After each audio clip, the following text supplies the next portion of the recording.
नमो अरिहन्ताणं नमो सिद्धाणं नमो आयरिहाणं नमो वज्झायाणं नमो लोये सवसाहुणम्।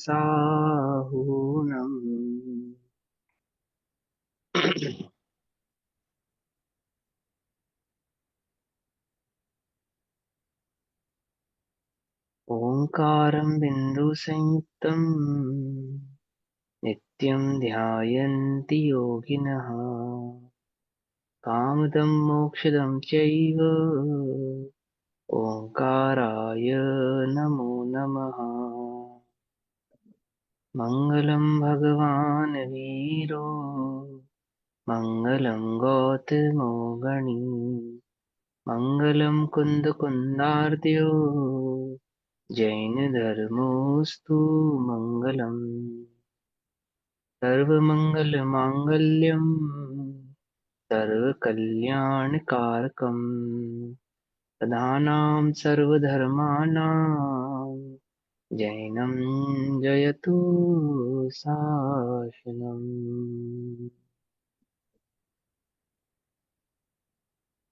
तज्जयति परं ज्योतिः समं समतेरनन्तपर्याये दर्पणतिल इव सकला प्रतिफलति पदार्थमालिका यत्र।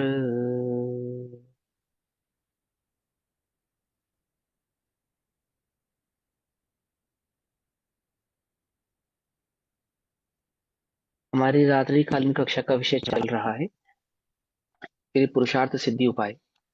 पुरुषार्थ सिद्धि उपाय में रत्नत्रय के स्वरूप को समझने के बाद, है ना, कि वह रत्नत्रय क्या है, मोक्ष मार्ग का सिद्ध स्वरूप स्वभाव है, अर्थात वह रत्नत्रय की प्राप्ति ही पुरुषार्थ सिद्धि का उपाय है।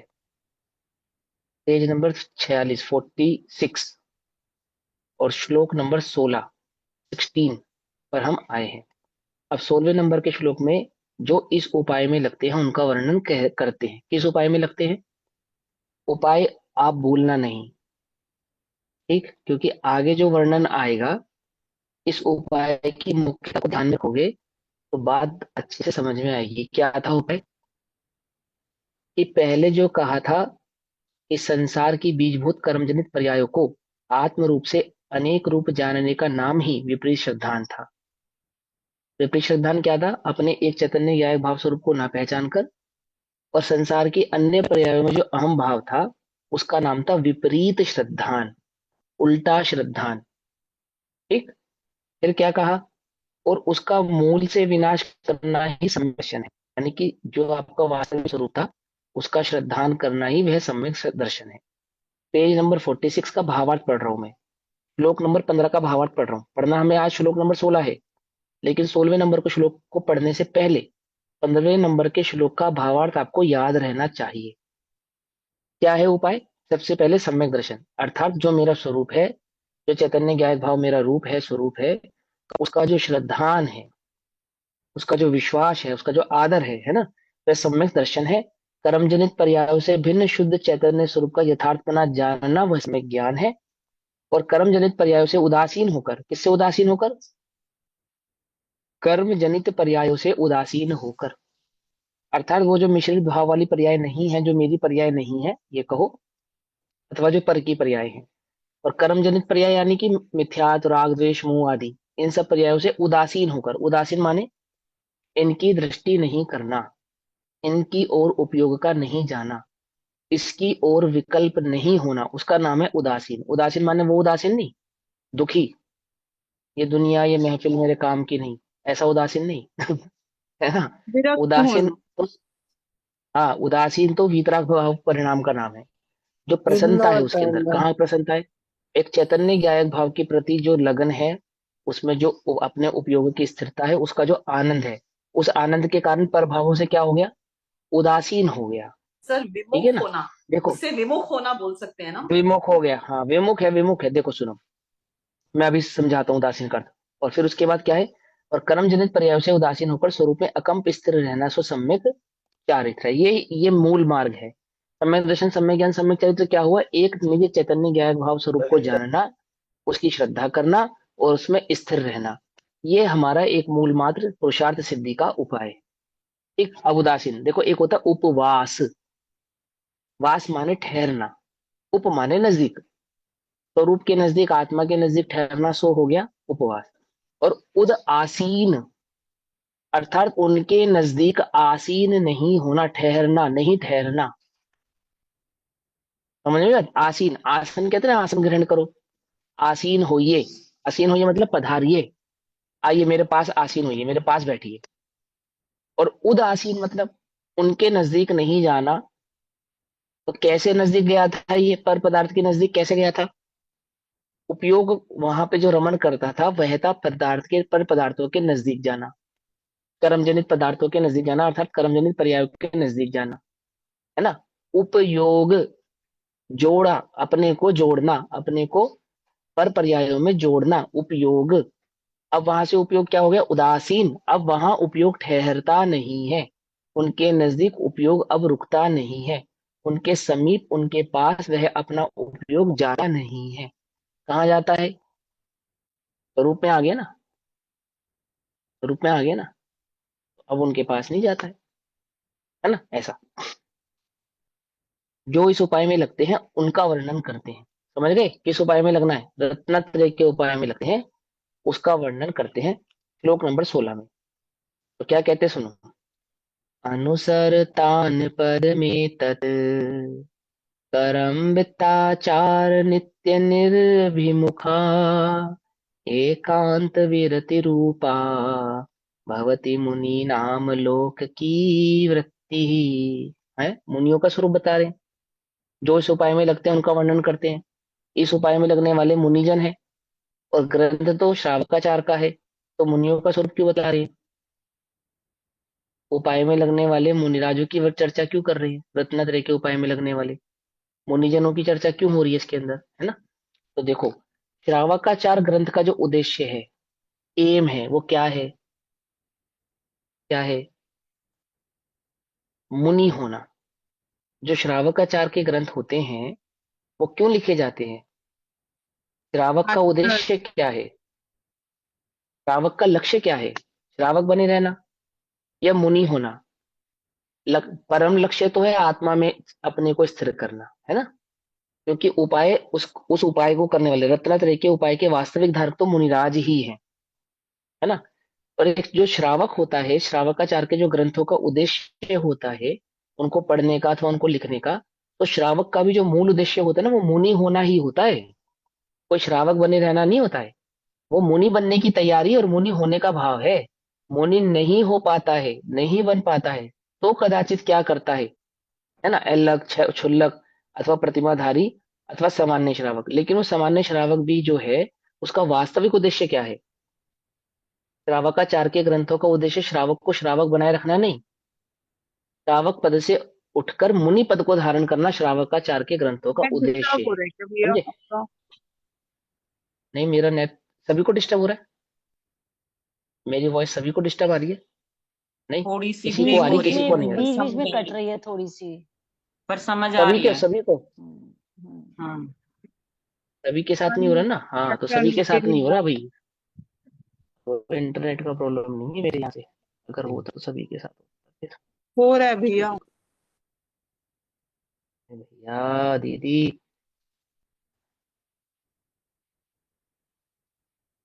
अब एक दो को नहीं हो रहा तो उनका पता नहीं कैसे नहीं हो रहा।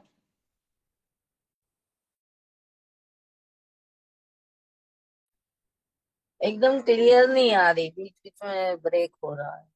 पूनम जी, आपको आ रही थी क्लियर, कट रही थी वॉइस? बोल तो रही हूँ, थोड़ी सी डिस्टरबेंस है ना। तो फिर सब कैसे मना कर सकते? मम्मी ने भी मना किया, यहाँ पे इन्होंने भी मना किया, मैंने तो सबके ऐसे करते हुए देखा। आ रही है, बराबर आ रही है। नहीं, मेरे में भी दीदी थोड़ा सा थोड़ा कट के शांति। आ रही है क्लियर। थोड़ा थोड़ा आ हाँ, रहा डिस्टर्ब। हाँ, हाँ, थोड़ा शांति रखो दीदी, है ना। चलो अब सुनो। हाँ, तो क्या कहते हैं कि श्रावकाचार के ग्रंथों का जो उद्देश्य होता है वो क्या होता है? मुनि होना ही होता है ना। एक श्रावक की क्या भावना है? कब धन्य सुअवसर पाऊं, जब निज में ही रम जाऊं। करतादिक भेद मिटाऊं, रागादिक दूर भगाऊं। है ना। और फिर वो क्या, आगे की लाइन है ना। द्वादश तप तप है ना। 28 मूल गुण धारण करूं। मैं भूल गया लाइन, कोई बात नहीं, यहाँ उपयोग तप भटक गया ना। तपु द्वादश, तप तपु हाँ, तप द्वादश विधि तपो सुख द्वादश। विधि सुख चलो में कोई बात नहीं, अभी याद आ जाएगी। अभी सुनो। तो श्रावक के जो श्रावकाचार का वास्तविक उद्देश्य होता है, वो उद्देश्य याद रखना क्या है। वह तो मुनि होना ही है, और मुनि होना मात्र नहीं, वह रत्नत्रय का अनुसरण करना है। और वह रत्नत्रय क्या है। एक चैतन्य स्वभाव को जानकर उसमें श्रद्धा करना और उसमें ही अपने को स्थिर करना, ये उसका वास्तविक उद्देश्य है। अब कारिका नंबर 16 को समझेंगे, श्लोक नंबर 16। अनुसरतान पद में तत् करम्बिताचार नित्य निर्भिमुखा एकांत विरति रूपा भवति मुनि नाम लोक की वृत्ति है। एतत् पदम अनुसरतान, इस रत्नत्रय रूपी पदवी का अनुसरण करने वाले। पदवी, रत्नत्रय क्या है। पदवी। पदवी कैसी पदवी, वास्तविक पद। वास्तविक पद, परम पद। रत्नत्रय का पद कैसा है, ये परम पद है। ये वो जो परम पद में स्थित होने क्या कहते हैं, उन्हें परमेष्ठी कहते हैं। और कौन सा है वो परम पद, कि वो रत्नत्रय का परम पद है, जिसमें जो 5 परम पद परमेष्ठी हैं, जिस पद में वे स्थित होते हैं। ठीक है ना। और कौन सा है वो परम पद, वो रत्नत्रय का परम पद कैसा है, एक चैतन्य ज्ञायक भाव स्वरूप में का जो अनुसरण किया है, उसका जो अनुभव है, और उस अनुभव की जो स्थिरता है ना, वही वास्तविक उनका परम पद है। इस रत्नत्रय रूप पदवी का अनुसरण करने वाले, अर्थात इस पदवी को प्राप्त हुए, मुनि नाम, मुनियों की वृत्ति। वृत्ति अर्थात उनका आचरण, उनकी मन वचन काया की चेष्टा तथा उनका उपयोग। समझे। वृत्ति का जो अर्थ है ना, सब जगह अलग अलग हो जाता है। आचरण को भी वृत्ति कहते हैं, मानसिक विचार को भी वृत्ति कहते हैं, और उपयोग जहां है उसको भी वृत्ति कहते हैं, अभिप्राय को भी वृत्ति कहते हैं, है ना। कर्मविताचार नित्य निर्भिमुखा, अर्थात पाप क्रिया मिश्रित आचारों से सर्वथा प्राणमुख ओहो। कैसी क्रिया प्राणमुख, पाप क्रिया मिश्रित। पाप क्रिया अर्थात जिनकी क्रिया कैसी नहीं है, पाप में नहीं है। क्रिया मतलब, क्रिया मतलब, क्रिया मतलब शारीरिक क्रिया नहीं। क्रिया का मतलब है मन वचन काय की क्रिया। और मात्र मन वचन काय की क्रिया क्रिया नहीं, अभिप्राय की क्रिया। और मात्र अभिप्राय की क्रिया भी नहीं, मैं तो आत्मा हूं ना, तो वो उपयोग का परिणाम है, वो क्रिया। समझ नहीं बात। हमारी क्रिया कैसी है, हमारी क्रिया कैसी है। सुबह उठने से लेकर छोड़ो, रात्रि में शयन करने से लेकर, जो हमारा शयन करने का तरीका है वो कैसा है, पाप मिश्रित है या नहीं। बढ़िया एसी हो, डल्लब का गद्दा हो, है ना। कभी यहाँ करवट ले रहे हैं, कभी वहां करवट ले रहे हैं। मच्छर परेशान करे तो ऑल आउट चला रहे हैं, है ना। और फिर सुबह उठना, अनछने पानी से नहाना धोना और आदि आदि क्रिया करना, ऐसा ऐसा करना, शारीरिक कर्म करना। और जितने भी कार्य हम करते हैं, कमाना खाना भोजन करना, है ना, उस आना जाना, हमारा चलना, हमारा उठना, हमारा बैठना कैसा है, पाप मिश्रित है या नहीं है, है ना। और मुनिराजों की क्रिया कैसी है, उनका स्वरूप कैसा है, जिनका मन वचन काय तो पाप मिश्रित है ही नहीं। अर्थात जिनकी वृत्ति अभिप्राय और उपयोग का परिणमन भी पाप मिश्रित नहीं है। आई बात समझ में। कौन है जगत में परम पद में स्थित मुनिराज, जिनका आचरण पाप मिश्रित नहीं है। आहा, इनके आचरण में पाप नहीं है। पंच महाव्रतधारी वे मुनिराज कैसे हैं, जिनके चित्त में भी पाप नहीं है, जिनके विकल्पों में भी पाप नहीं है, जिनके उठने बैठने बोलने, उठने बैठने बोलने चलने सुनने और भोजन आदि की क्रियाओं में क्या नहीं है, पाप नहीं है। कैसे चलते हैं मुनिराज, किस विकल्प के साथ चलते हैं मुनिराज, है। समझ में ये बात नहीं, समझ में आई? पाप नहीं है। पाप किसको कहना, जो 5 इंद्रिय के विषय भोगों की आसक्ति है ना। जो जो हिंसा झूठ चोरी कुशील परिग्रह का परिणाम है, जो 4 आदि कषायों का परिणाम है, वो क्या है, वो पाप है। मुनिराजों के चित्त में क्या नहीं है, वो 4 कषाय, वो 5 पाप, वो विकल्प, 5 पाप संबंधी, 5 इंद्रिय संबंधी, विकल्प ही नहीं है, चित्त ही नहीं है। ऐसा विकल्प नहीं है चलते समय, अरे धूप बहुत तेज है, पाँव में कांटे चुभ रहे हैं, ऐसा नहीं है। क्यों? उदासीन है ना, उदासीन। उदासीन माने उसके समीप वास नहीं करते, किसके? पर क्रिया के, पर पदार्थ की क्रिया के, पर पदार्थ के परिणमन के, पर पर्यायों के। जिसको क्या कहा था? जिसको क्या कहा था? कर्म जनित पर्यायों को आत्म रूप से, अपने रूप से जानने का नाम विपरीत श्रद्धांत था। तो कर्म जनित पर्यायों से जो उदासीन है, समझ में आई बात? नहीं समझ में आई? तो ये शरीर कर्म जनित पर्याय है या नहीं है? और इस शरीर से मुनिराज कैसे हैं? उदासीन है। कैसे उदासीन है? इसके समीप वास नहीं करते। धूप लगती है तो धूप के नजदीक वास करते हैं नहीं करते हैं? इसको लगती है धूप। समझ में बात? नहीं समझ में? गर्मी में गर्मी, सर्दी में सर्दी, बरसात में बरसात, भूख प्यास तृषा आदि के जो उनको 22 परिचय आदि होते हैं, वो किसको होते हैं? मुनिराजों को होते हैं या नहीं होते हैं? वो जिसको होते हैं उस देह के समीप वे वास ही नहीं करते, अर्थात होते हुए भी उनका विकल्प नहीं करते। ऐसा विकल्प नहीं करते कि बहुत गर्मी है भैया, थोड़ा रुक के ठहर के विहार करेंगे। क्या कहा? अगर विहार करना है तो किसका विकल्प नहीं करते? धूप का विकल्प नहीं करते, परंतु क्या विकल्प करते हैं? पाप क्रिया, पाप मिश्रित क्रिया नहीं करते। रात्रि में विहार नहीं करते। क्यों नहीं करते? रात्रि में क्यों नहीं करते? पाप क्रिया नहीं करते। रात्रि में बोलते नहीं, क्यों नहीं बोलते? पाप क्रिया नहीं करते। उनका पाप मिश्रित कार्य नहीं है। उनका मन, उनका वचन, उनका काय कैसा नहीं है? पाप मिश्रित नहीं है। और जेठ की भरी दोपहरी में विहार करना हो तो विकल्प नहीं करते। विकल्प नहीं करते, है ना? ये गर्म मौसम है, सर्द मौसम की ओर जाना, अथवा मौसम बदल जावे, ऐसा विकल्प आना। अपने को तो लगता है ना, हाय कितनी गर्मी है, जल्दी चलो भैया एसी चलाओ, एसी फटाफट। लगता है या नहीं लगता है? तो मुनिराजों का ऐसा विकल्प आता होगा नहीं आता होगा? पाप क्रिया, पाप मिश्रित क्रिया, ना मानसिक, ना वाचनिक, ना कायिक। क्या कहते हैं? प्राणमुख पाप क्रिया मिश्रित आचारों से, आचारों से अर्थात आचरण से, वृत्ति से, प्रवृत्ति से, परिणमन से। समझ में आई बात? आचारों का अर्थ क्या हो गया? आचार माने मन वचन काय अभिप्राय और उपयोग की जो वृत्ति है, उसका जो परिणमन है, उसका जो आचरण है, ये सर्वथा प्राणमुख है। प्राणमुख है अर्थात उस ओर मुख को नहीं किए हुए है। मुख कहाँ है मुनिराजों का? पूर्व की ओर, उत्तर की ओर। तमोशरण में भगवान का मुख होता है ना? कहाँ होता है? पूर्व में होता है, उत्तर में होता है? कहाँ शुद्ध होता है? कर्मों की ओर चारों में। साइड की दिशा में दिख चारों अपने दिशा में सिर तो में। होता है, लेकिन मुख जो होता है ना, आपने सब मुख भाव की अंतर्मुख, अंतर्मुख हम्म, होता है। अंतर्मुख होता है ना। बहुत बढ़िया। देखो, व्यवहार से देह आदि के मुख को तो उत्तर और पूर्व की ओर कहते हैं, लेकिन वे तो अपने को देह नहीं मानते, वे तो अपने को आत्मा मानते हैं। तो आत्मा का मुख कहाँ है? कि वो सर्वांग है ना, जो ज्ञान, वही मुख है। और वो ज्ञानोपयोग कहाँ है? स्वभाव में है। तो मुख कहाँ हुआ? कहाँ हुआ? कि वो उपयोग का बाहर नहीं होना ही प्राणमुख है, यानी स्वभाव पर में, की ओर मुख का नहीं होना, है ना? उपयोग ऐसा। स्वभाव में हुआ। पर उन्मुख, प्राणमुख, पर से उन्मुख। उन्मुख माने, उन्मुख माने छूट गया, छूटना। किससे? पर से। समझ नहीं बात? और स्वभाव के क्या हो गए? सन्मुख। आई बस समझ में? यानी समझ, प्राण मुख का अर्थ समझते ना, पर उन्मुख, उन्मुख। उन्मुख पर मतलब पर की और मुख नहीं होना।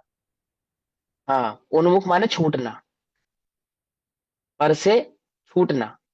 और सन्मुख यानी कि उसकी ओर जाना। किसकी ओर जाना? स्वभाव के सन्मुख और पर से उन्मुख, है ना? सिंपल सा व्याकरण है।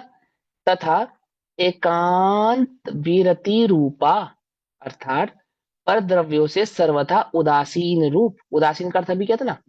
एकांत विरति रूपा। एकांत, एकांत माने एक स्वभाव को छोड़कर अन्य सभी पर पदार्थों से उदासीन। सर्वथा उदासीन, सर्वथा, सर्वथा माने ऑलवेज, ऑल टाइम। समझे?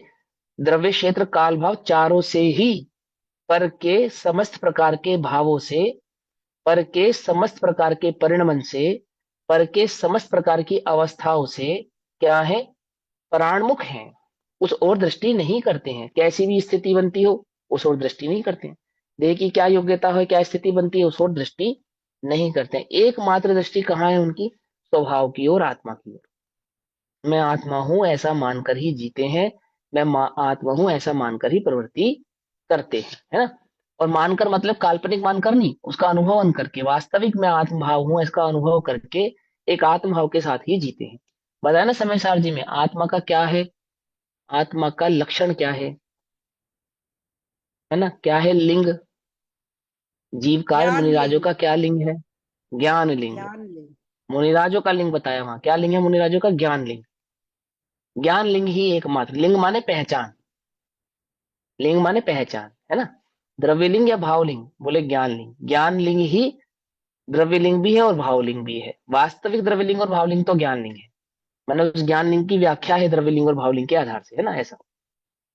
पर द्रव्यों से सर्वथा उदासीन रूप और अलौकिकी अर्थात लोक के विलक्षण प्रकार की होती है। लोक से विलक्षण प्रकार की होती है, लोक से मतलब जो लौकिक जनों की वृत्ति होती है, जो लौकिक जनों का कार्य होता है, जो लौकिक जनों की चेष्टाएं होती हैं, मुनिराजों की चेष्टाएं अलौकिक होती हैं या विलक्षण होती हैं, लौकिक जनों से विलक्षण होती है। विलक्षण का क्या अर्थ है? एक तो हो गया विपरीत लक्षण वाली, लौकिक जनों की वृत्ति कैसी है? पाप मिश्रित। और मुनिराजों की कैसी है कि पाप मिश्रित नहीं है, तो विपरीत लक्षण वाली। जो अन्य जनों का लक्षण है, जो लौकिक जनों का लक्षण है, वो कैसा है? वो पाप मिश्रित है। और मुनिराजों का कैसा है? विलक्षण है, अर्थात लौकिक जनों से विपरीत लक्षण वाला है। और एक कह सकते हैं विशेष लक्षण वाला, विशेष लक्षण वाला, है ना। विशेष लक्षण कैसा है? तो छह द्रव्यों का, जीव द्रव्य का विशेष लक्षण कौन सा है? ज्ञान। सामान्य और विशेष दो है ना। तो सामान्य तो अस्तित्व, वस्तु, द्रव्य, प्रमित आदि, और विशेष कैसा है? ज्ञान, दर्शन, सुख, वीर्य, चारित्र आदि, वो विशेष है। और वे अपने को क्या मानते हैं? शरीर मानते हैं या आत्मा मानते हैं? आत्मा मानते हैं। तो उनका विशेष लक्षण किस रूप से हुआ? तो एक ज्ञान स्वभाव ही उनका एक विशेष लक्षण जो हुआ। समझिए बात। विलक्षण प्रकार की भवती अर्थात होती है। टीका करते हैं, एत पदम अनुसरतान मुनिनाम वृत्ति ही अलौकिकी भवती, अर्थात इस रत्नत्रय रूप पदवी को, कौन सी रत्नत्रय रूप पदवी को? इदम पदम, इदम पदम, याद आया? यह मेरा पद है, यह मेरा पद है। कौन? वो ज्ञान, है ना। वो ज्ञान ही मेरा पद है। आचार्य देव कहते हैं ना, बुलाते तुम कोई सो रहा हो, यही तेरा पद है, यही तेरा पद है। आचार्य अमरचंद्र देव ने कहा 201 202 नंबर की शायद गाथा की टीका में, यह ही तेरा पद कांची है, नाम यही मेरे तेरा पद आत्म अभिराम। है। है ना। इदम पदम, इदम पदम, है ना। यही तेरा पद है। एक ज्ञान स्वभाव में रहना, स्थिर रहना, उस अपने उपयोग को उस ज्ञान भाव में रखना, यही तेरा पद है। इस ज्ञान भाव को कहते हैं रत्नत्रय। दर्शन ज्ञान चारित्र की एक ज्ञान भाव रूप प्रवृत्ति का नाम है रत्नत्रय। तो क्या कहते हैं? इस रत्नत्रय रूप पदवी को प्राप्त हुए महामुनियों की रीति, मुनि भी कैसे? महामुनि है। रीति लौकिक रीति से मिलती नहीं है। जैसे लौकिक जनों की रीति है, ऐसी मुनिराजों की रीति नहीं है। लौकिक जनों की रीति तो कैसी है? पांच इंद्रिय के विषय कषाय स्वरूप होती है। और मुनिराजों की रीति कैसी है? जो पांच इंद्रिय के विषय कषाय स्वरूप होती नहीं, जो इंद्रियों के लिए नहीं, आत्मा के लिए जीते हैं।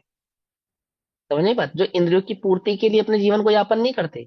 लौकिक जन, उनकी रीति क्या है? बाप बड़ा ना भैया, सबसे बड़ा रुपया, है ना। ये रीति है या नहीं है? यही तो रीति है लौकिक जनों की, और क्या रीति है? लेकिन मुनिराजों की रीति ऐसी नहीं है। मुनिराजों की रीति कैसी है? वह तो एक एक चैतन्य ज्ञायक भाव मात्र में ही अपने को रमण करते हैं, उसी का एकमात्र आस्वादन करते हैं, उसी का एकमात्र भोग करते हैं, उसी का उपभोग करते हैं। और कदाचित देह आदि की जो क्रिया भी करते हैं, तो कैसी करते हैं? 28 मूल गुणों का निरतिचार पालन और 22 परिचय का निरंतर सेवन, वे मुनिराजों का वास्तविक लक्षण है। बाहरी, बाहरी और अंतरंग लक्षण कौन सा है? वो एक चैतन्य ज्ञायक भाव की उपासना, एक चैतन्य ज्ञायक भाव का ही रमण, एक चैतन्य ज्ञायक भाव से ही जो निरंतर जिसमें विहार करते हैं। ज्ञान ही इनका, जिनका एकमात्र लिंग है, ऐसा है ना।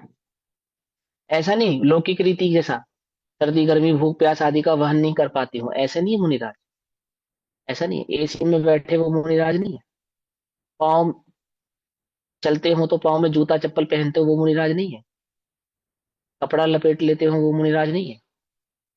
समझना, उल्टा नहीं पकड़ना भैया। क्यों? क्योंकि वो जो 22 परिचय है ना, 22 परिचय, वो तो लक्षण है उनका। वो जो ज्ञान स्वभाव है, उसकी जो एकता है, रमणता है, वो तो लक्षण है उनका। 5 इंद्रिय के विषय कछाव की प्रवृत्ति न होना, वो तो लक्षण है उनका। विलक्षण है ना, विलक्षण, लोक की रीति से विलक्षण है ना। वो तो विशेष लक्षण है उनका, क्या? कि 5 इंद्रिय के विषयों के लिए कोई कार्य नहीं करेंगे। आंख को क्या भाता है? क्या भाता है मुनिराजों की आंखों को? हम्म? भीड़। क्या ज्ञान, सुहाता है? हैं? एकत्वपना।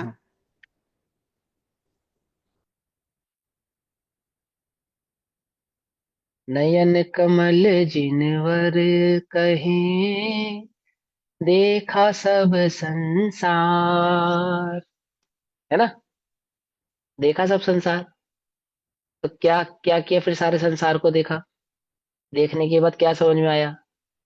कि तीहू गति, चहु गति और तीहू लोक में, एक आत्म तत्व ही सार याते, नासाग्र दृष्टि विराजे। अब ये करे परम गुरु। परम गुरु कौन? अरिहंत भगवान, जिनसे झलके शांति अपार। और उन्हीं परम गुरु का अनुसरण करने वाले कौन? महामुनि। समझे या नहीं समझ में आई बात? महामुनि। 5 पद है ना, परम पद में स्थित है ना, अरिहंत भी परम पद में स्थित है, सिद्ध भी, और ये मुनि भी। 4 लोक में 4 ही तो उत्तम है, अरिहंत, सिद्ध और साधु। 4 ही मंगल है, उनके अरिहंत, सिद्ध और बताया हुआ मार्ग। साधु, और उनके द्वारा बतलाया गया मार्ग, है ना, धर्म। और 4 की ही शरण में हम जाते हैं, अन्य की तो शरण में नहीं जाते। हम 4 की शरण में जाते हैं। और वे 4 हमें किसकी शरण में जानने की प्रेरणा देते हैं? इंद्रियों की? आत्मा की शरण। है? आत्मा की शरण। जिसकी शरण हमने गई, उसकी शरण तुम गो। समझे? उल्टा नहीं पकड़ना भैया, बात को बड़े ध्यान से समझना। वे मुनिराज, हाँ, वो गृहस्थ आदि, जो संसार विषय सुख होता, तीर्थंकर क्यों त्यागी? है ना? काहे को शिव साधन करते संयम सो अनुराग। जिनका अनुराग एकमात्र संयम है। संयम माने, संयम अर्थात कर्म जनित पर्यायों से हाँ, उदासीन होकर स्वरूप में अकंप स्थिर रहना, ये संयम है। वीतराग भाव। सम्यक चरित्र की, है ना, वीतराग परिणाम। कि वो जो कर्म जनित परिणाम है, उनकी ओर उदासीन होकर एक चैतन्य ज्ञायक भाव स्वरूप में अकंप रहना, वो संयम है उनका। संयम। काहे को संयम सो अनुरागे। एक आत्मा चैतन्य ज्ञायक भाव से अनुराग क्यों करते? और जिसको चैतन्य से अनुराग है, उसका इंद्रियों में अनुराग नहीं है। इंद्रियों में अनुराग नहीं होना ही संयम है। क्या कहा? समझ में आई बात? नहीं समझ में आई? इंद्रियों में अनुराग नहीं होना क्या है? संयम है। कि बैठे हैं जंगल में तो नदी पहाड़ नाले देख रहे हैं, सुंदर सुंदर वृक्ष देख रहे हैं, वृक्ष की शाखाएं देख रहे हैं, ऐसा नहीं, एक चैतन्य ज्ञायक भाव को देख रहे हैं। पक्षियों की आवाज सुन रहे हैं, और मुनिराज अपनी प्रशंसा सुनना चाहते हैं ना, ऐसा नहीं। क्या है? क्या है? एक चैतन्य ज्ञायक भाव ही जिनको सुहाया है। अन्य कोई भाव उन्हें सुहाया नहीं। इंद्रिय के भोग जिन्हें सुहाते नहीं है, कैसे लगते हैं? विषसम, मधुर विषसम, और लावण्यमयी कंचन काया। यह सब कुछ, यह सब कुछ जड़, जड़ की क्रीड़ा है। जड़ की क्रीड़ा है। और क्या लिखा है यहाँ पे? सम्यक चारित्र के स्वरूप में, कर्म जनित पर्यायों से उदासीन होकर। तो जड़ की क्रीड़ा से क्या हो गए वे? उदासीन हो गए। कर्म क्या है? जड़ है या नहीं है? जड़ है ना कर्म।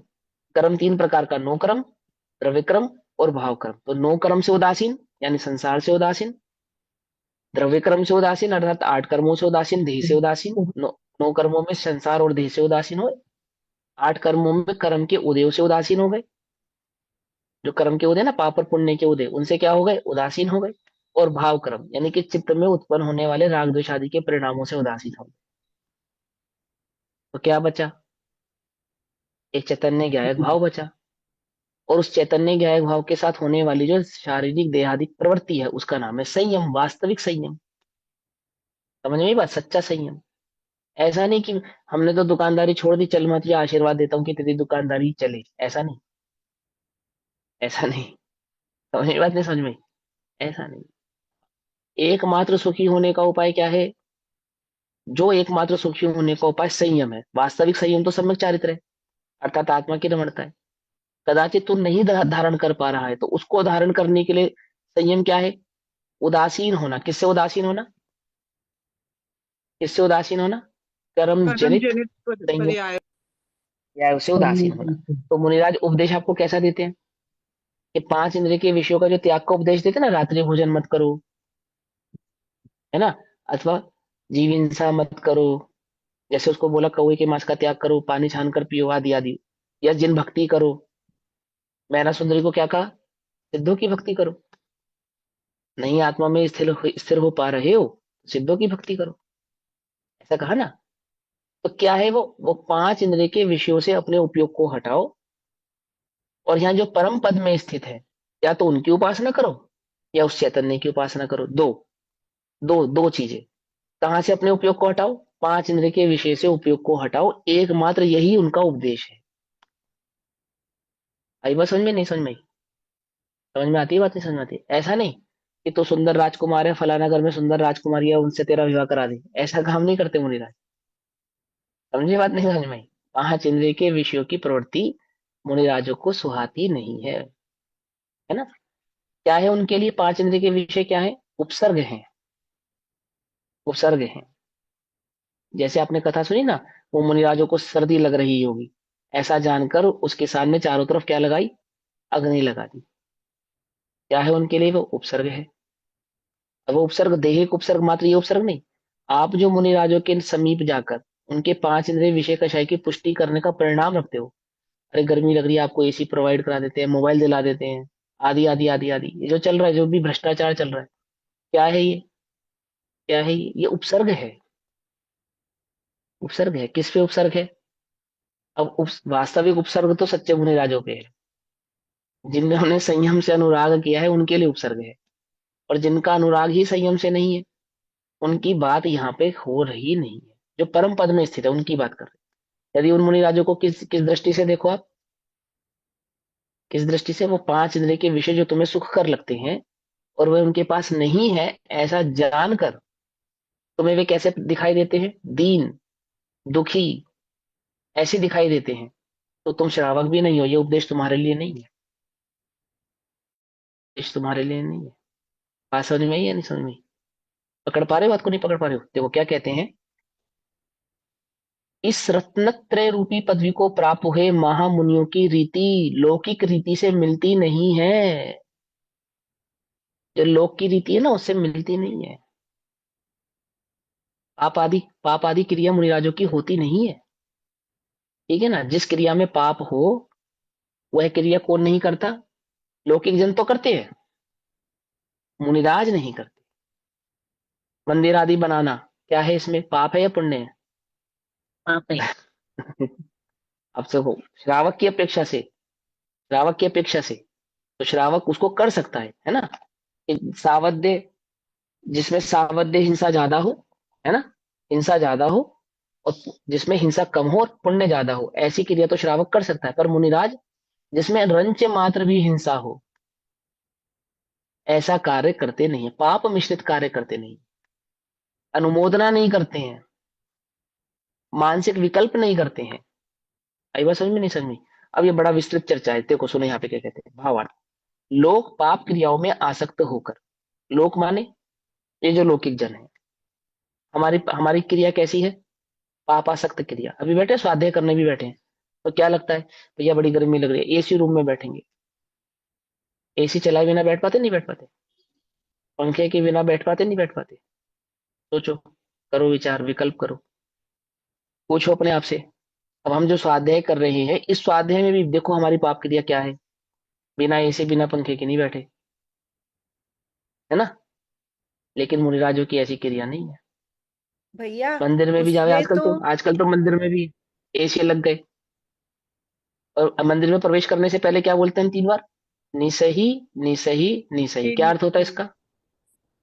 सब छोड़ के अंदर इस, जा रहे हैं हम। हाँ, कि हम संसार की समस्त पापासक्ति, इंद्रियासक्ति का त्याग करके जिन मंदिर जी में प्रवेश करते हैं। और फिर जिन मंदिर जी में प्रवेश करते साथ सबसे पहला विकल्प क्या आया हमें? कि गर्मी बहुत गर्मी। है, गर्मी बहुत है मगर भैया कुर्सी। उसमें उसमें तो यही है ना कि हमारा अभी एकत्व शरीर के साथ है, इसलिए हमको ये सब we want to do all these things, you know, हाँ तो फिर बिकॉज तो डल्लब के गद्दे भी शरीर लगा लो के मंदिर साथ में। है, इसलिए गर्मी के लिए कुछ तो सुझाव करेंगे, सॉल्यूशन हाँ तो करेंगे। अभी हम मंदिर जी की बात करो ना, फिर तो मंदिर में डल्लब के गद्दे भी लगा लो। चाय पानी का भी इंतजाम कर लेना कल से, ठीक है, वहीं पे सारे कर लेना। अरे भैया, किस, तुम, तभी तो तुमको कहा कि वो पाप क्रिया तो क्या है, मन भी, वचन भी पापी, मन भी पापी, देह भी पापी। कैसे पापी? तो पाप का ही अनुमोदन है, कैसे भी करके कर लो, किसी भी प्रकार से कर लो। और जो जो कुछ थोड़ा बहुत संयम भी पालता है ना, तो वो भी पाप बुद्धि से ही पालता है। समझे नहीं समझे? और इसीलिए मुनिराजों की क्रिया अलौकिक है, विलक्षण है, उनका जीवन कुछ विलक्षण है। समझ में नहीं आएगा लौकिक जनों के। सर पाप बुद्धि समझ से में? संयम कैसे पालता है? आप कह रहे हैं जो थोड़ा बहुत संयम पालता है वो भी पाप बुद्धि से, वो कैसे?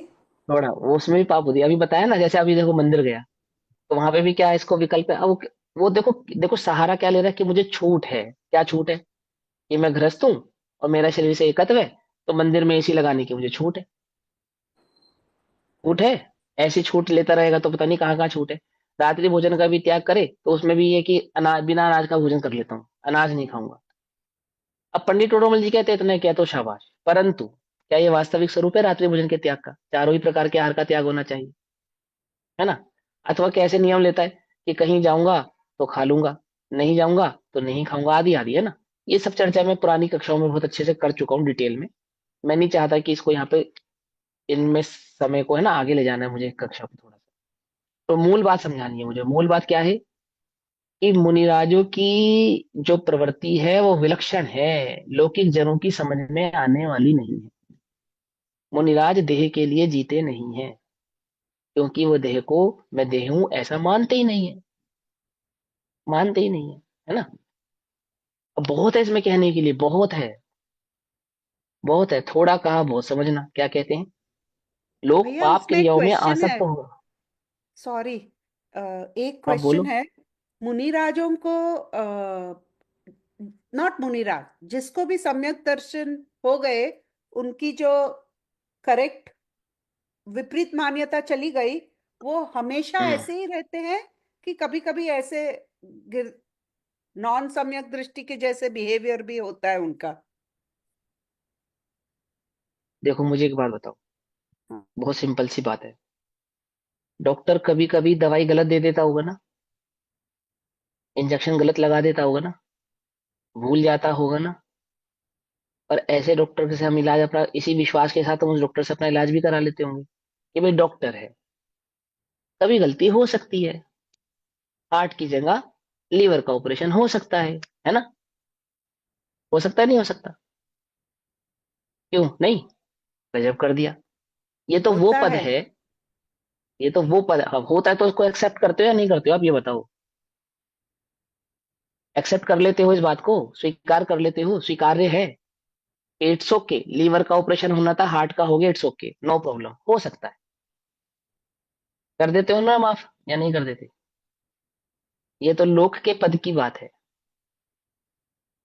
ये तो किसकी बात है? लोक के पद की। इंजीनियर जिससे आप अपना घर बनवाओ, डिग्री है उसके पास, सिविल इंजीनियरिंग की और सारी, और वो एक दीवार गलत बना दे, एक पिलर गलत डाल दे, जिसके कारण घर गिर गया, तो कोई बात नहीं, गलती हो सकती है, भूल गया, उससे भूल चुक हो गई। अब इतने घर बनाए, 100 घर बनाए, एक भी नहीं गिरा, एक मेरा ही तो गिरा है, क्या फर्क पड़ता है? क्यों भैया, एक्सेप्ट है या नहीं है? ये किस पद की बात है? ये लोक के पद की बात है, और यहाँ बात चल रही है परम पद की। क्या समझे या नहीं समझे? कुछ बात समझ में आई? रंच मात्र भी लोक के पद में जब गलती स्वीकार नहीं करता, तो अलौकिक पद में ये कैसे स्वीकार कर लेता? मुझे तो ये समझ में नहीं आती, क्यों कर लेता है स्वीकार? क्योंकि कुछ सुध बुध नाही रही है, मिथ्या मति छाई गई है। आई बस। अब कोई कहे कि भैया बड़ा आसान है, क्या आसान है? वो गृहस्थी में बैठकर और कपड़े पहनकर और 3 टाइम भोजन कर कर और एसी में बैठकर और गाड़ी में बैठकर बोलना पंडितों के लिए बड़ा आसान है। तो किसने तुमसे कहा था किसने कहा था? किसकी गरज है ये कि मुझे मुनि बनना है? ये किसकी गरज है? वो इंजीनियर तुमको ये कहे कि भैया बड़ा आसान है मेरे ऊपर केस करना, 100 घर बनाने पड़ते हैं मुझे, तुम्हारा एक गिर गया तो तुम मुझ पे केस करोगे, तो तुम क्या कहोगे उसको? क्या कहोगे?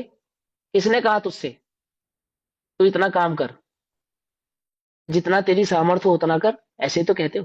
वो डॉक्टर कहे कि मुझे दिन में 10 ऑपरेशन करने पड़ते हैं, एक ऑपरेशन गलत हो गया तो क्यों इतना बवंडर करते हो? तो तुम क्या कहोगे? किसने कहा तुमसे कि तुम 10 ऑपरेशन करो?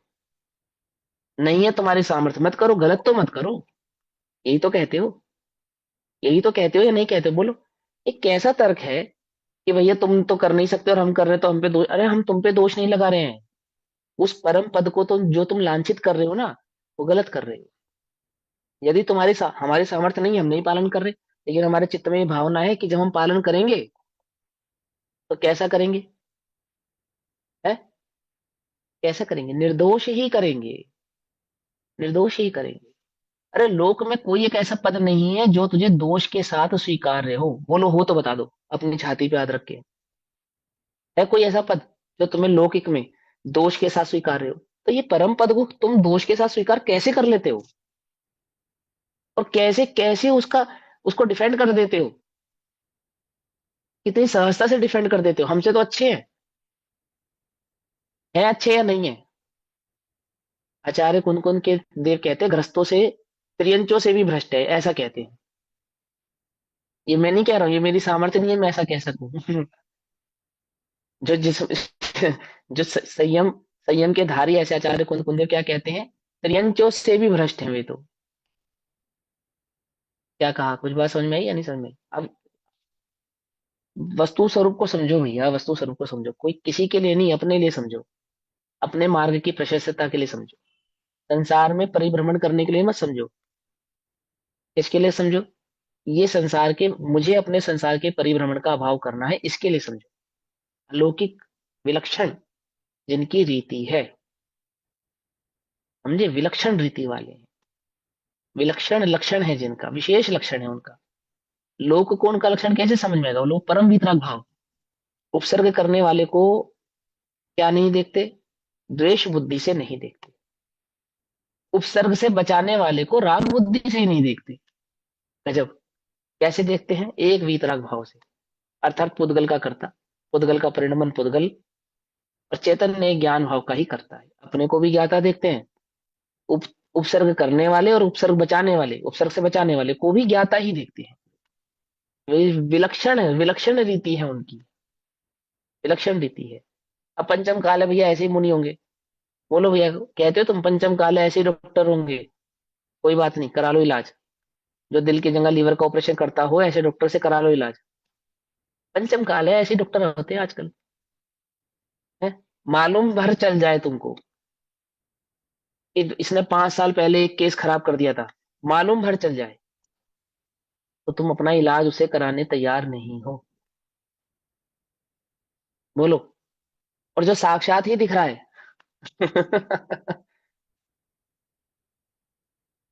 लोक पाप क्रियाओं में आसक्त होकर प्रवर्तन करता है, मुनि पाप क्रियाओं का चिंतन भी नहीं करते। समझ में बात? चिंतन भी नहीं करते। कौन कह रहा है ये बात? आचार्य ही कह रहे हैं, आचार्य अमृतचंद्र देव ही कह रहे हैं। वे रत्नात्रय के धारी, परम विशुद्ध भाव के धारी, उस चैतन्य ज्ञान भाव का अनुभव करने वाले मुनिराज कह रहे हैं, चिंतन भी नहीं करते।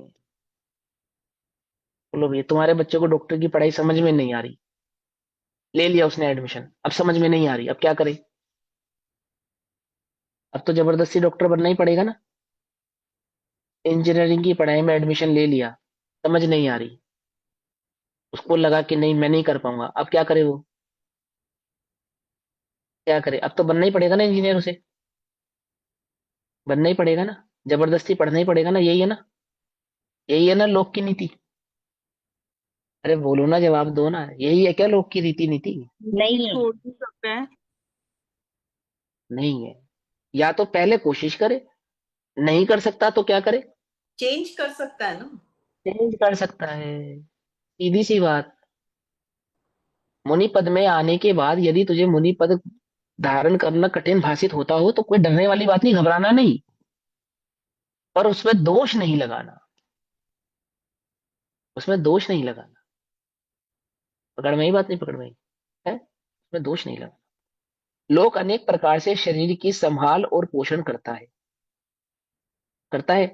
सुबह से लेकर रात्रि तक हम क्या करते हैं?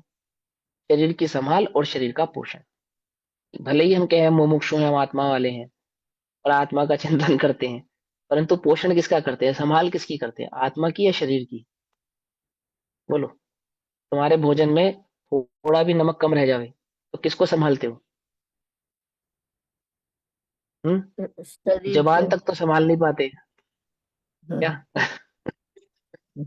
जुबान तक तो हम संभाल नहीं पाते। संभाल पाते, नहीं संभाल पाते? बोलो। कोई तुमसे कोई ऊंचा बोल दे, तुम्हारे विरुद्ध बोल दे, किसको संभालते हो तुम?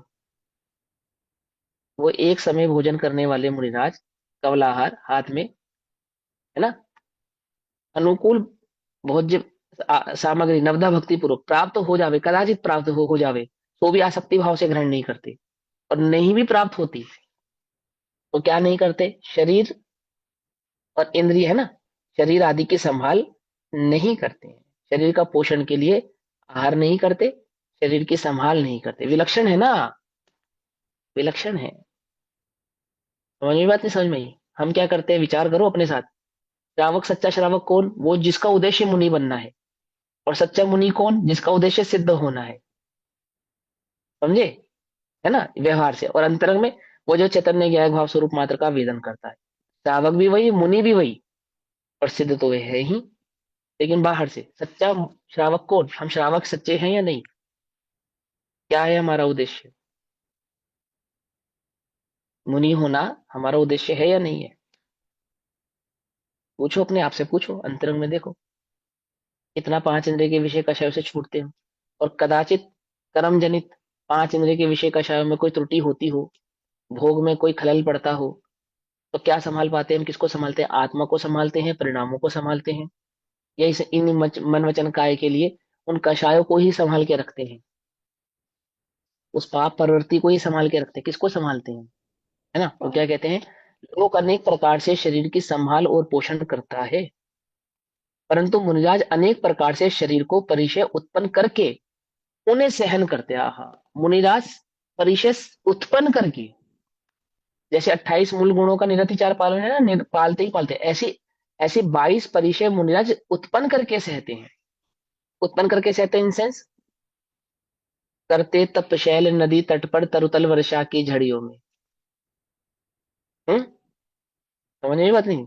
ऊंचे पर्वत, गर्मियों में ऊंचे पर्वत पे चले जाते हैं, बरसात में ऐसे पेड़ के नीचे बैठ जाते हैं जो देर तक टपके पानी। समझे या नहीं समझे? परिचय सहन करते हैं। देखो, दो प्रकार के उपसर्ग होते हैं, एक परिचय जनित उपसर्ग है, एक एक कर्मकृत उपसर्ग होते हैं, जैसे देवकृत उपसर्ग होना, मनुष्यकृत उपसर्ग होना, अथवा त्रियंचकृत उपसर्ग होना। तो जो सहज उपसर्ग होते हैं, जैसे सर्दी, गर्मी, भूख, प्यास, वेदन आदि का जो सहना होता है, ये तो मुनिराज सहते ही हैं, ये तो उनका गुण है, लक्षण है। जैसे 28 मूल गुणों का निरतिचार पालन है ना, ऐसे 22 परिचय आदि का सेवन करना, ये तो मुनिराजों का लक्षण है, गुण। ऐसी जगह पे नहीं बैठेंगे, एसी चल रहा है, मुनिराज तो चलाएंगे नहीं, हम तो लगा सकते हैं ना उनके लिए एसी, कूलर, पंखा। नहीं, ये क्या लिखा है, शरीर को परिचय उत्पन्न करके, उत्पन्न करके क्या करते हैं, उन्हें सहन करते हैं। सहन करते हैं मतलब जबरदस्ती सहते हैं नहीं। सहन करते का मतलब वो देह बुद्धि नहीं है ना, तो देह के पोषण, जिससे देह का पोषण होता हो, ऐसा कोई कार्य नहीं करते। आत्मा में ही चित्त उपयोग मेरा रमा रहे, रचा रहे, पचा रहे, ऐसे ही कार्य को निरंतर वे करते हैं। सहन करते मतलब जबरदस्ती सहते हैं, ऐसा नहीं। गर्मी लग रही है, गर्मी से मरे जा रहे हैं, पंखा झुला रहे हैं, ऐसे नहीं, ऐसा नहीं।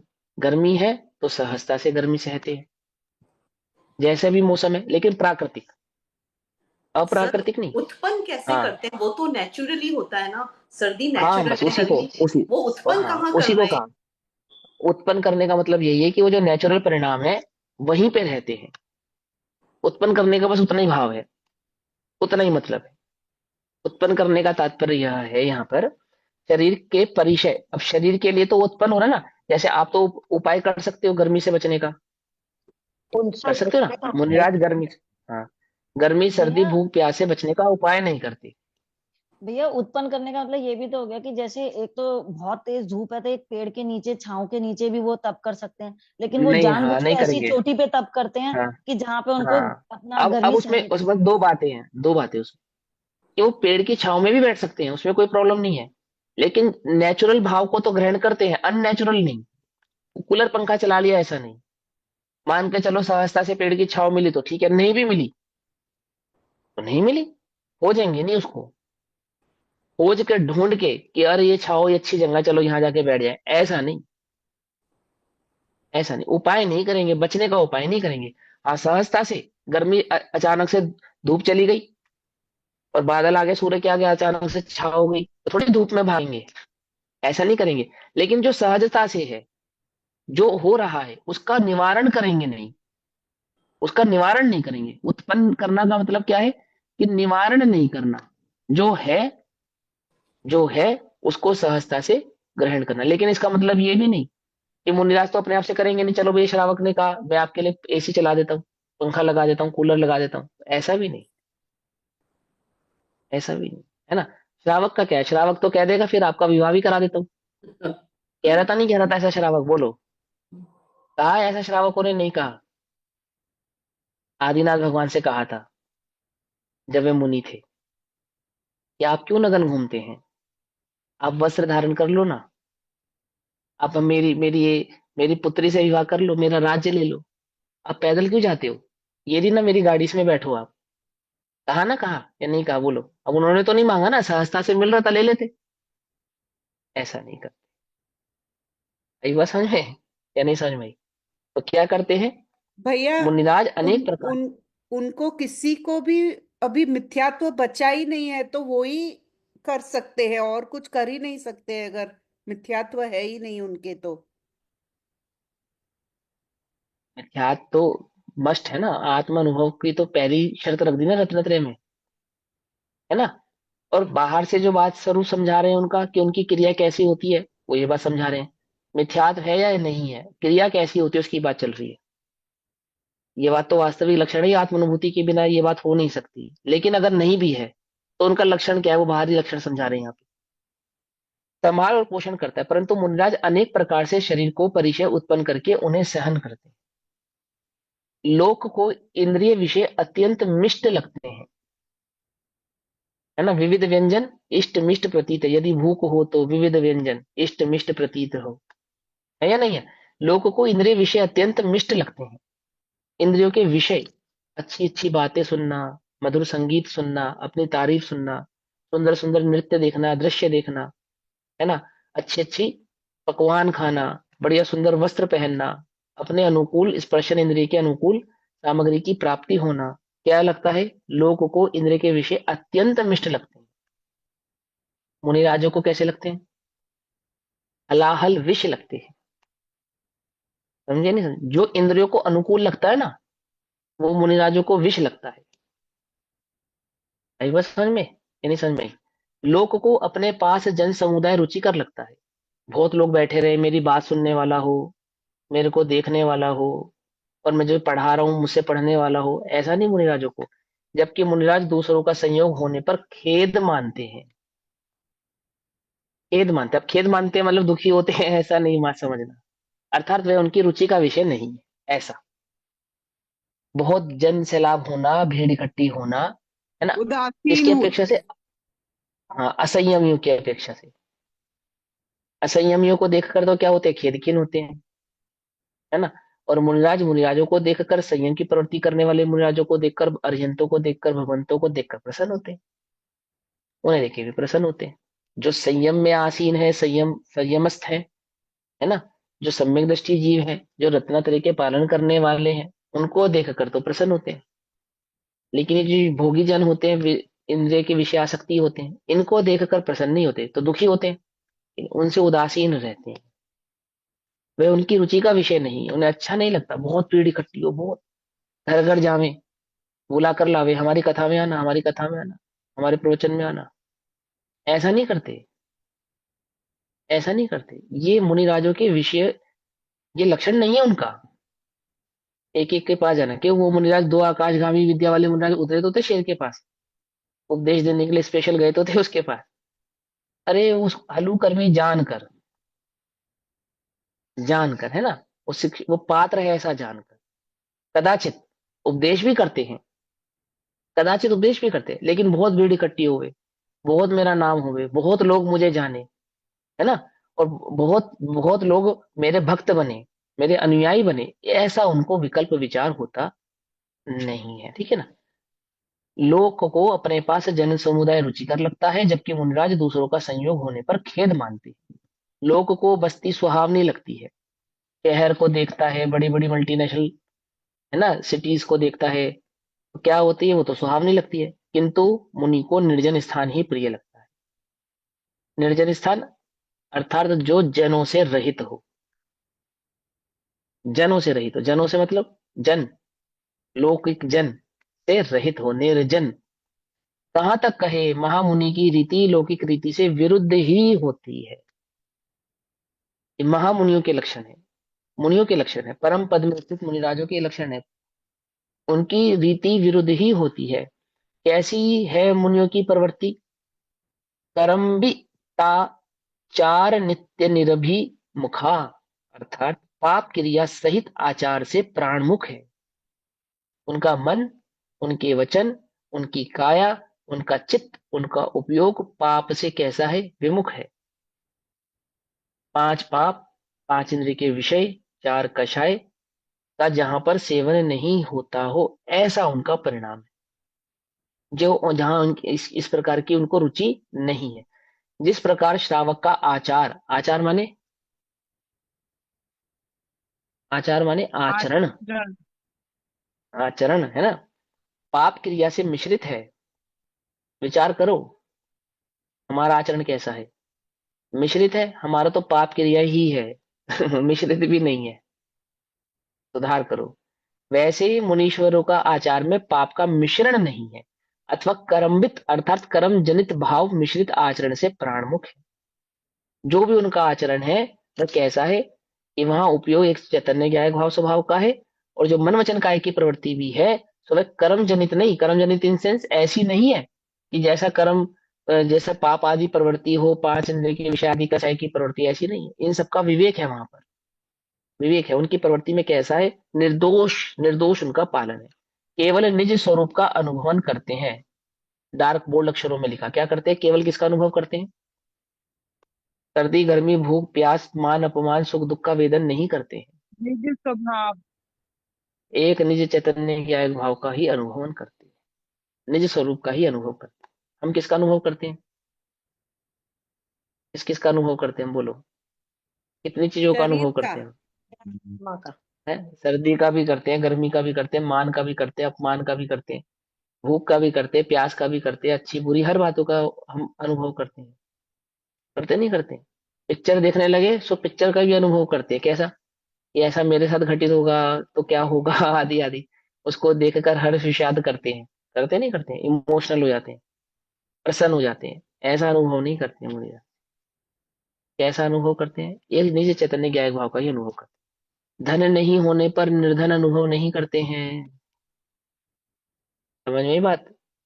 और धन होने पर धनवान अनुभव नहीं करते। अब ये उल्टा नहीं पकड़ना, मुनिराजों के लिए नहीं कह रहा हूँ, वो जो सम्यक दृष्टि जीव है उनकी बात कर रहा हूँ उनके पास कौन सा धन है? वो चैतन्य धन है, ज्ञान धन है। ये पर धन की उनको आवश्यकता नहीं है। जहां देह अपनी नहीं तहां ना अपना कोई।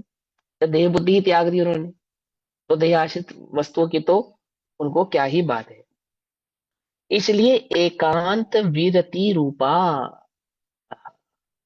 एकांत अर्थात पाप क्रिया के सर्वथा त्यागी हैं, अथवा एक निजी स्वभाव के अनुभव से सर्वथा पर द्रव्यों से उदासीन स्वरूप है। एक चैतन्य ज्ञायक भाव स्वद्रव्य को छोड़कर अन्य समस्त पर द्रव्यों से कैसे हैं? उदासीन स्वरूप है। रत्नात्रय के धारक महामुनियों की ऐसी ही प्रवृत्ति होती है। उनका आचरण, उनका चित्त, उनका उपयोग, उनका मन वचन का ऐसा ही होता है। यही उनका वास्तविक स्वरूप है, यही उनका सुंदर सहज जीवन है। मुनि सकल व्रति बड़ भागी, भव भोगन ते वैरागी। वैरागी हैं वो। किससे वैराग है उनको? किससे? समस्त पर भावों से वैराग्य है। समस्त पर भाव से। एक निजी चैतन्य ज्ञायक भाव के सिवा अन्य कुछ भी उन्हें भाता नहीं है, सुहाता नहीं। ठीक ऐसा इन महामुनियों का स्वरूप है। अब उपदेश देने का क्रम बतलाते हैं। तो मुनिराजों का स्वरूप क्यों बताया? बोले वो जो रत्नत्रय का मार्ग है ना, उसके वास्तविक धारक तो मुनिराज ही है। उसकी वास्तविक अवधारणा को धारण करने वाले कौन है? कि उस उपाय में लगने वाले वास्तविक तो वे मुनिराज ही हैं। यदि तुम्हें उस रत्नत्रय का उपाय करना है तो क्या होना होगा? मुनि होकर करो, है ना। इसलिए वो मुनियों का स्वरूप पहले समझाया। लेकिन अब उपदेश देने का क्रम बतलाते हैं। तो 17 नंबर के श्लोक में उपदेश के क्रम की चर्चा करेंगे। सो अभी समय हुआ, तब तक के लिए सभी को जय जिनेन्द्र। ओम नमः सिद्धेभ्य। निज निधि निज में बताई यह अनंत उपकार, उसके लिए जिनवाणी माँ को वंदना शतबार। नमो